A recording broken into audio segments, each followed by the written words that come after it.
Hello అండి, బాగున్నారా? ఈరోజు నేను రాజుగారి కోడి పలావ్ చేశానండి. పర్ఫెక్ట్గా ఎలా చేయాలో చూసేద్దామండి. ఇక్కడ నేను కేజీ చికెన్తో 3/4 కేజీ చిట్టి ముత్యాల రైస్ తోటి చేశాను. పర్ఫెక్ట్ టెక్స్చర్, అస్సలు మాడకుండా, కింద కూడా పర్ఫెక్ట్గా కలర్, టేస్ట్ అన్నీ పర్ఫెక్ట్గా ఎలా వచ్చేటట్టు చూసేయండి. రెసిపీ నచ్చినట్లయితే మర్చిపోకుండా సబ్స్క్రైబ్ చేయండి, లైక్ చేయండి, మీ అభిప్రాయాన్ని కామెంట్ కూడా చేయండి. ఇక రెసిపీలోకి వెళ్ళిపోతే ఇక్కడ నేను ఒక 10 యాలక్కాయలు, ఒక 10 లవంగాలు, ఇంకా మిగతా గరం మసాలాలు అన్నీ తీసుకొని ఇక్కడ కొంచెం స్టోన్ ఫ్లవర్, 2 ధనియాలు, 2 టేబుల్ స్పూన్ ధనియాలు అన్నీ వేపుకొని పౌడర్ పెట్టి పక్కన పెట్టుకోవాలి. ఇక్కడ నేను ఒక కేజీ చికెన్ తీసుకున్నాను. అందులో తగినంత ఉప్పు, కొంచెం పసుపు, ఇక్కడ 2 టేబుల్ స్పూన్ల కారం వేసుకుంటున్నాను. ఈ రెసిపీకి కారం ఎక్కువగానే పడుతుంది. మీకు తక్కువ కావాలంటే తక్కువ వేసుకోండి. ఇక్కడ 1 టేబుల్ స్పూన్ అల్లం వెల్లుల్లి పేస్ట్, 3/4 కప్పు పెరుగు వేసుకొని కలుపుకొని ఒక హాఫ్ అన్ అవర్ అయినా మ్యారినేట్ చేసుకొని పక్కన పెట్టుకోవాలి. ఇలా బాగా కలుపుకోవాలి. బాగా కలుపుకున్నాక పక్కన పెట్టుకోవాలి. ఇక్కడ కారం మీకు ఎక్కువ వద్దు అనుకుంటే ఇందులో కాశ్మీరీ చిల్లీ పౌడర్ 1 స్పూను, మామూలు కారం 1 స్పూన్ కూడా వేసుకోవచ్చు. అప్పుడు బ్యాలెన్స్ అవుతుంది కారము. తక్కువ కావాలనుకున్న వాళ్ళు, ఇంకా ఎక్కువ కావాలనుకున్న వాళ్ళు ఇంకా మిర్చి కారం ఎక్కువ వేసుకోవచ్చు. ఇది హాఫ్ అన్ అవర్ పక్కన పెట్టుకుందాం. ఇక నేను ఒక కడాయిలో 4 టేబుల్ స్పూన్ నూనె వేసుకుంటున్నాను. అందులో 3 ఉల్లిపాయలు ఇలా చిన్నగా కట్ చేసి వేసుకొని బాగా ఈ రంగు వచ్చేటట్టు బాగా వేపుకున్నాక ఇందులో మనం మ్యారినేట్ చేసుకుని పెట్టుకున్న చికెన్ కూడా వేసేస్తున్నాను.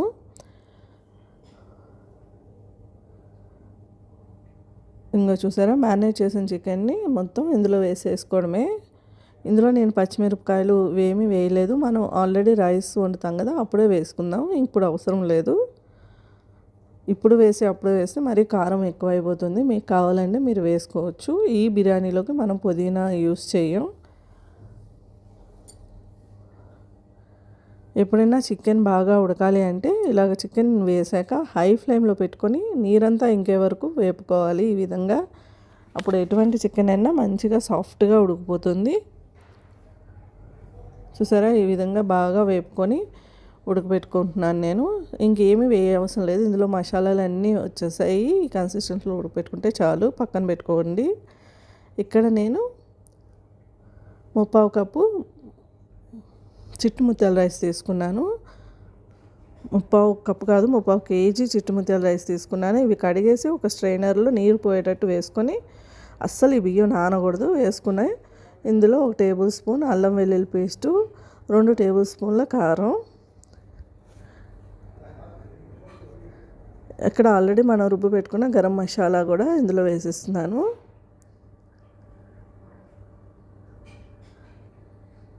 ఇందులో కొంచెం పసుపు, ఇంకా 2 టేబుల్ స్పూన్లు నెయ్యి వేసుకొని బాగా కలుపుకోవాలి. కొంచెం ఈ రైస్కి తగ్గట్టు ఉప్పు, 2 టేబుల్ స్పూన్ నెయ్యి కూడా వేసుకుంటున్నాను. ఇందులో బాగా కలుపుకోవాలి. ఇప్పుడు అలాగని బాగా గట్టిగా పిసకకూడదు, బియ్యం ఇంకా ఇరిగిపోతాయి. ఈ విధంగా బియ్యానికి మసాలాలు పట్టేటట్టు బాగా కలుపుకోవాలి. ఈ విధంగా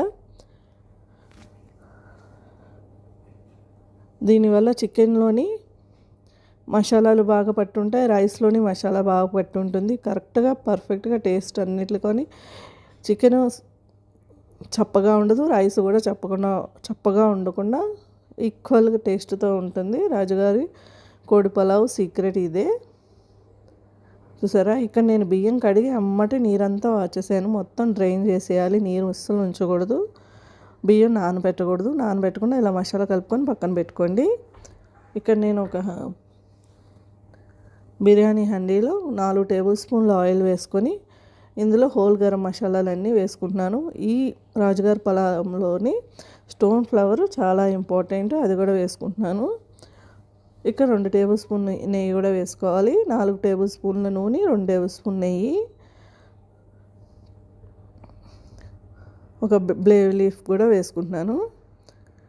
ఇందులో నేను పెద్దగా కట్ చేసుకున్న ఉల్లిపాయలు, 4 పచ్చిమిరపకాయలు, వెల్లుల్లిపాయలు, 1 గుప్పుడు, 4 ఎండుమిరపకాయలు వేసుకుంటున్నాను. ఉల్లిపాయలు మీకు దొరికితే సాంబార్ ఉల్లిపాయలని చిన్న చిన్నవి తమిళనాడువి దొరుకుతాయి, అవి వేసుకోండి. అవి దొరకకపోతే ఈ విధంగా పెద్దగా కట్ చేసుకుని వేసుకున్నా చాలు. మీకు అనిపిస్తుంది కదా నూనె నెయ్యి తక్కువ వేసానని. మనం చికెన్లో నూనె వేసాము, బియ్యంలో నెయ్యి వేసాము, ఇంకా ఇవన్నీ కలిపితే చాలా ఎక్కువ అవుతుంది.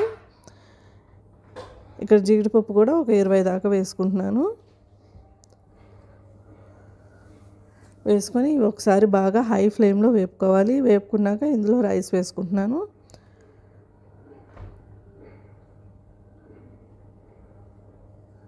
అంతే, ఆల్రెడీ మనం మసాలా ఏమీ వేయవసరం లేదు. ఇందులో రైస్లో వేసిన మసాలానే మనకు చాలు. ఇప్పుడు ఈ రైస్ని హై ఫ్లేమ్లో పెట్టుకొని 5 minutes ఫ్రై చేసుకోవాలి.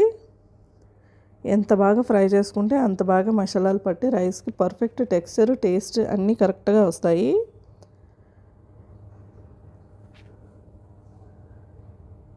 ఈ రాజుగాడ్ కోడి పలావ్కి చిట్టు ముత్యాల రైసే పర్ఫెక్ట్గా ఉంటాయి. అలాగని ఎక్కువగా కలిపేయకండి, ఎక్కువగా కలపడం వల్ల ముక్క అయిపోతుంది. ఈ విధంగా 5 minutes హై ఫ్లేమ్లో ఫ్రై చేసుకుంటే సరిపోతుంది. చూసారా కలర్ ఎంత బాగుందో, ఇప్పుడే చూస్తుంటే చాలా టెంప్టింగ్గా ఉంటుంది. స్మెల్ కూడా మంచిగా వస్తుంది.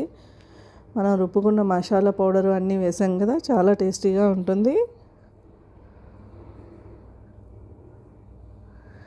ఈ క్వాంటిటీతో బిర్యానీ చేస్తే మనం 8 మందికి ఈజీగా పెట్టేయచ్చు. ఇక్కడ నేను కేజీ చికెన్కి 3/4 kg రైస్ మటుకే తీసుకున్నాను, ఎందుకంటే ముక్కలు ఎక్కువగా ఉంటే బాగుంటుంది కదా.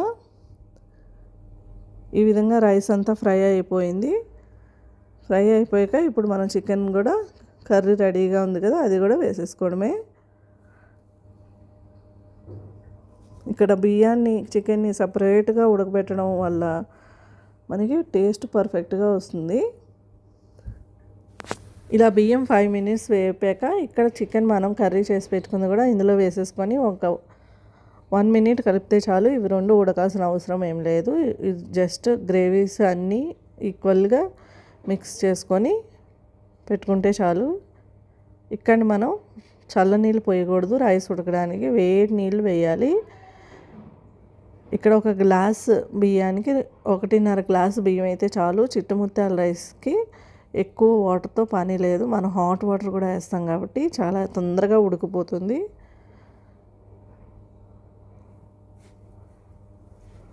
చిట్టుముత్యాల రైస్లోని ఫ్లేవర్ కూడా చాలా బాగుంటుంది. ఇక్కడ నేను హాట్ వాటర్ వేసుకుంటున్నాను, చూసారా.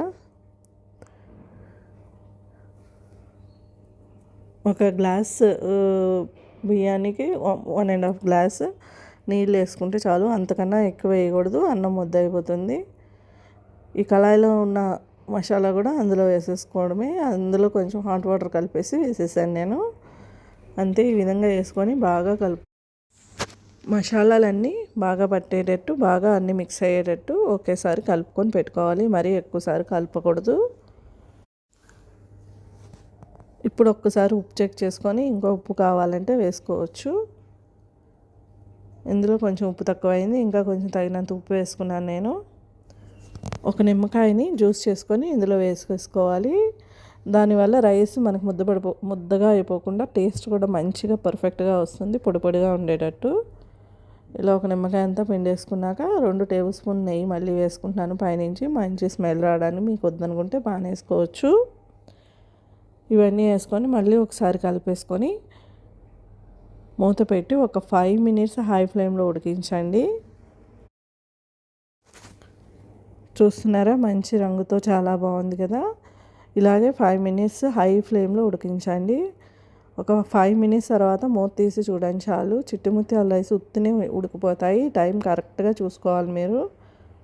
ఇక్కడ 5 minutes తర్వాత ఒక్కసారి కింద నుంచి పైకి ఒక్కసారి కలుపుకోండి. నీరంతా పైన ఉన్నట్టు ఉంటుంది కానీ కింద నీరు ఉండదు. చూసారా, ఇలా ఒక్కసారి కలుపుకునేస్తే చాలు, నీరు కూడా కిందకి వెళ్తుంది. అంతే. ఈ 5 minutes తర్వాత చూసారా ఎంత బాగా ఉడికిపోయినాయో. ఎందుకంటే మనం ఆల్రెడీ హాట్ వాటర్ వేసాము, రైస్ని కూడా బాగా ఫ్రై చేసాం కాబట్టి చాలా తొందరగా ఉడికిపోతుంది. ఇప్పుడు మళ్ళీ మూత పెట్టుకొని ఒక 10 minutes లో ఫ్లేమ్లో ఉడకపెట్టాలి. 5 minutes హై ఫ్లేమ్లో, 10 minutes లో ఫ్లేమ్లో ఉడకపెట్టుకోవాలి. చూసారా, 10 minutes తర్వాత ఇలాగ వచ్చింది మన బిర్యానీ. ఇంకా కొంచెం తడి ఉన్నట్టు ఉంటుంది. ఈ టైంలో పర్ఫెక్ట్గా కనిపిస్తుంది కదా, కానీ ఇంకా కొంచెం చెమ్మ ఉంటుంది ఆఫ్టర్ 10 మినిట్స్. ఇప్పుడు మనం స్టవ్ మీద ఒక తావా పెట్టుకొని దాని మీద మన బిర్యానీ పెట్టుకొని ఇంకో 10 మినిట్స్ లో ఫ్లేమ్లో ఉడకపెట్టుకోవాలి. అప్పుడు ఈ చెమ్మ అంతా పోయి మనకు కరెక్ట్ టెక్స్చర్ పొడి పొడిలాడేటట్టు వస్తుంది. ఇప్పుడు 10 మినిట్స్ అయిపోయాక స్టవ్ ఆఫ్ చేసేయడమే, ఇంకేం చెక్ చేసుకోవాల్సిన లేదు. దీనిలో కొంచెం కొత్తిమీర వేసుకొని ఇంకా కొంచెం నెయ్యి కావాలంటే వేసుకొని మూత పెట్టుకొని ఇంకో 10 నిమిషాలు స్టవ్ ఆఫ్ చేసి వదిలేయాలి. మనం సర్వ్ చేసుకునే ముందు ఒక 10 మినిట్స్ అయినా వదిలేస్తే అది పర్ఫెక్ట్గా మగ్గిపోతుంది. ఆ హీట్కి చిట్టుముత్యాలు పర్ఫెక్ట్గా ఏమైనా చెమ్మున్నా ఎమ్మటే పోతుంది.